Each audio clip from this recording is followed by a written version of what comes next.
it's not even mind-blowing. It's like mind-boggling why people think this. Hello everyone, welcome back to the Deal Family Vlogs. Hope you had a fantastic day. So, as you can see, we just had supper. Well, I think Megan made some breakfast food for the kids. I'm going to eat meatballs that are left over. I like meatballs. So on this vlog, we're going to share 5 common misconceptions you may have heard about deaf people. As you know, our daughter is deaf, so that's where we're getting this from. So let's get into it. It's over here. Okay, so I had to get my phone in the phone stand. Okay. All right, first very common misconception. Deaf people cannot drive, which is completely false. They can drive. I mean, think about it. Driving is all eyes. Okay, if a deaf person or even a hard of hearing person is driving, okay, they have less distraction on the ears and more focus on the eyes. Matter of fact, it's been said that deaf people actually are safer drivers because of that exact situation. But let me throw this fun fact actually it's not a fun fact, it's a sad fact. Back in the 1920s, there were 4 states, I believe it was, in the U.S. that denied driver's license. Which probably back then was like Model Ts, I don't even know. That's like just out of horse and buggy era probably. But anyways, you could not drive if you were deaf back in the 1920s. Whatever they were driving back then, if you were deaf, you could not drive. Misconception number 2. All deaf people use sign language. All deaf people are completely fluent in sign language. That is absolutely not true.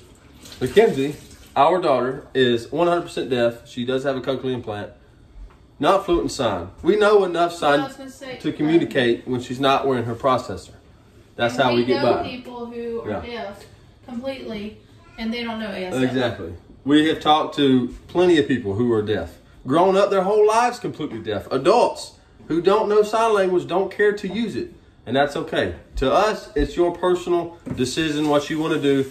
There's plenty of deaf people who don't embrace the ASL, lifestyle incorporated into their everyday life. And that's okay. Like I said, we know a little bit, enough to communicate with Mackenzie when she's not wearing her processor. We do want her to become fluent, though. We follow her pace when it comes to learning ASL. We follow right along behind her. If she wants to learn more, we're going to go learn more with her. That's how we do it. Misconception number 3.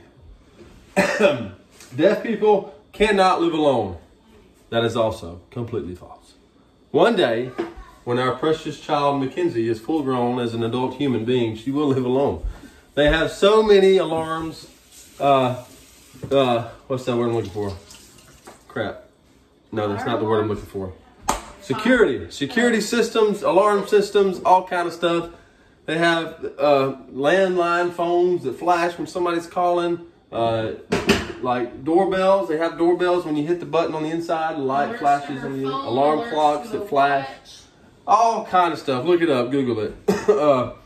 So yeah, deaf people can't live alone. Today's world is so adaptive to the deaf culture, the deaf community, that they can live alone with absolutely no problem whatsoever. Now, we're not rushing Mackenzie out of the house, okay? She can stay here as long as she wants to until she's 50 years old. I'm okay with that. When Mackenzie sees this, she's like, I'm not living here until I'm 50 years old. Yeah. But anyway, misconception number 4. Can you chill out with that spraying thing? You're running over, blocking my voice out here with your cleaning. Misconception number 4. What was it? Don't say nothing. Crap, I keep losing my train of thought. Want me to tell you? No, I got it. Misconception number 4. Deaf people can't talk. Let me adjust my phone here so you're not looking at my... Yeah. Deaf people can't talk is absolutely completely false. Okay, there's some deaf people that don't speak. There's a lot that can. I'm gonna share this one based off our experience with Mackenzie. So Mackenzie went deaf completely when she was 6 years old. She started losing her hearing when she was 2? Yeah. 2 years old. She learned how to speak before she went deaf. And this is in a lot of cases. She learned how to speak before she went deaf. And after she lost her hearing, and before she had her cochlear implant surgery that allowed her to hear, she went through some speech therapy and things like that helped her control her tone, her pitch, her volume, and things like that. That's how she speaks well now.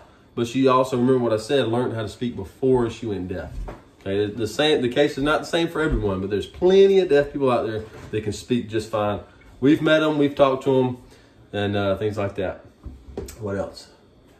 Anything to add to that one? Well, some people who are deaf, all deaf people could technically talk, I suppose, but some people are just not comfortable doing it. Yeah. So.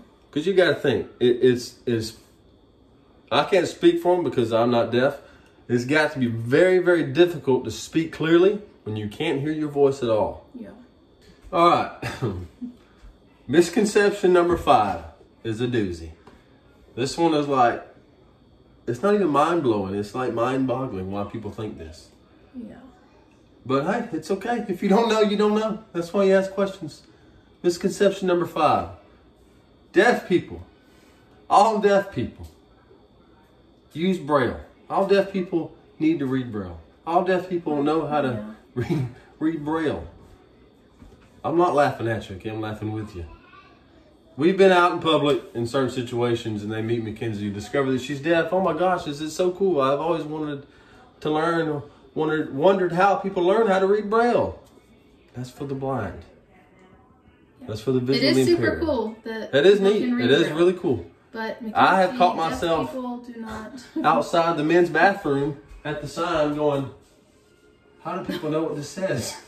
I know you've done it. You're laughing, but you've done it too. Not in the bathroom, but I have. Well, the men's bathroom was it? Well, stand out. We had to do an inspection. If I see Braille, I do have to touch it. We had to do an inspection at a high school one time, and in the janitor's closet it was like janitorial, had the word underneath it in Braille, and I was standing there like, how do people know? This is amazing how people learn that. But no, deaf people don't need. Yeah, it is really. They can read Braille, but there's absolutely no need to do that because that's for the visually impaired, not the hearing impaired. Yes. But those are your 5 common misconceptions for deaf and maybe very hard of hearing people. The most interesting one I've learned was back in the 1920s, the 4 states that didn't denied license to people who couldn't hear. Because even Mackenzie, her sense of awareness is higher than mine. Like when she could be there playing with an iPad or something, and then I could be behind her and just make like that, and she's looking around, you know, what was that? Or anything. It's amazing. Her sense of awareness is a little higher, and I could see that with her. So, but it's pretty crazy how 4 states in the U.S. were denying people driver's license if you were deaf or hard of hearing. I wonder how they tested people for that back then. Can you hear me? Because now they got the click and boost and stuff. I wonder how they tested. I'll have to Google that. Anyways, that's it for today's vlog. We love you all so much. Jesus loves you too. Never forget it. Don't forget to like, comment, subscribe, all that wonderful things. And thank you so much for watching. We love you all. We will see you on the next vlog.